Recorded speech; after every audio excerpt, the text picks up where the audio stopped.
1 трилион долари за Илон Маск. Акционерите на Тесла одобрија рекордна компензација за извршниот директор на компанијата. Најбогатиот човек во светот ќе добија најголемата корпоративна исплата во историјата, но само ако ги исполни целите кои се утврдени. Маск ќе треба да ја доведе Тесла до пазарна капитализација од 8,5 трилиони долари, 8 пати поголема од нејзината сегашна вредност.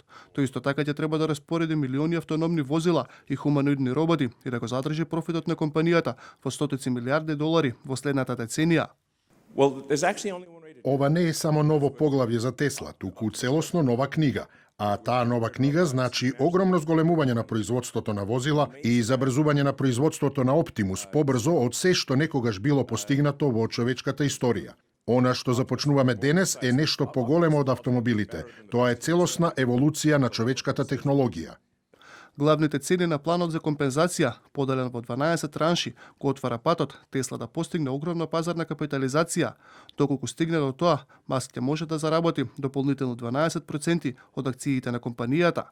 Во текот на една деценија, тој ќе мора да им испорача на клиентите 20 милиони електрични возила Тесла, да продаде 10 милиони активни претплати за целосно автономни возила, да развие и да продаде 1 милион хуманоидни роботи и да распореди 1 милион роботски такси во комерцијална употреба. Маск исто така ќе мора да ја доведе компанијата до 400 милиарди долари реални приходи во 4 последователни квартали. Неколку моменти откако беше одобрен планот, Маск се качи на сцената, почна да танцува, а робот ги имитираше неговите движења, представувајќи ја иднината на Тесла, за која Маск тврди дека е тесно поврзана со роботиката.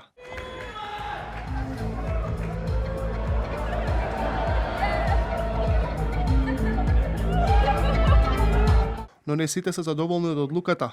Одобрувањето дојде и покрај противењето на некои големи инвеститори, вклучувајќи го и Норвешкиот суверен фонд за богатство. За сенаторот Берни Сандерс, одлуката е целосно апсурдна. Луѓето не можат да си дозволат кирија, здравствена заштита, храна, ниту достоинствено пензионирање. А ние зборуваме за човек што веќе поседува повеќе богатство од 52% од американските домаќинства и сега ќе стане уште побогат. Сепак, одборот на Тесла стравуваше дека Маск би можел да ја напушти компанијата ако пакетот не биде одобрен. Веднаш по соопштувањето на одлуката, акциите на Тесла пораснаа за помалку од 1% по претходниот раст од 3,4%.